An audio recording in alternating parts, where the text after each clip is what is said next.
Two men, one dream, but a world divided. Marcus Garvey and W.E.B. Du Bois. Names that echo through the halls of Black history. Their clash wasn't just personal. It was a battle for the soul of Black identity, for Pan-Africanism, for freedom itself. Du Bois, the scholar, the strategist. He believed liberation began in the mind. Harvard PhD, co-founder of the NAACP, Du Bois championed the talented 10th, the idea that a vanguard of educated Black leaders could uplift the race. He called for cultural nationalism, urging Black Americans to embrace their heritage, to break what he called the spell of Africa.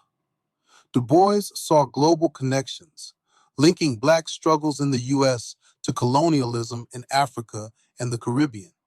He envisioned co-ops, consumer-owned stores, and a global network of Black communities. But critics called him elitist, accused him of romanticizing Africa, and pointed to his blind spots, his support for Liberia, Ethiopia, even Japanese imperialism, sometimes at odds with reality.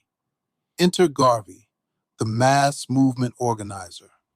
Born in Jamaica, forged in the fires of racial terror, Garvey electrified the everyday Black masses. His rallying cry, Africa for Africans. Garvey demanded the continent be reclaimed from colonial powers. He preached race pride, purity, and psychological liberation through history. The UNIA, his Universal Negro Improvement Association, became a global force. Dues-paying chapters, Black Cross nurses, the African Legion, the Motor Corps.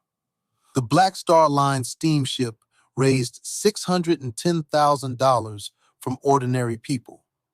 Garvey's movement sent shockwaves through colonial governments. But critics called his empire building unrealistic, pointed to failed Liberia plans, accused him of colorism, and questioned his leadership. Their rivalry was fierce. Du Bois called Garvey divisive, reckless, a threat to the NAACP's careful diplomacy. Garvey fired back, calling Du Bois an elitist, a professional Negro ashamed of his roots, controlled by white interests. Their feud weakened unity at a critical moment. Yet, both men wanted the same thing: global Black freedom and unity. Du Bois believed in education, diplomacy, and cultural sophistication.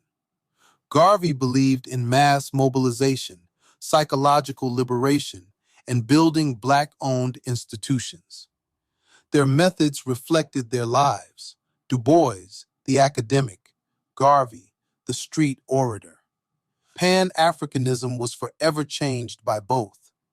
Intellectual fire and practical power. Artistic vision and economic muscle. So, whose path leads to true liberation? Or do we need both? If you believe the future of Black identity is still being written, share your thoughts below.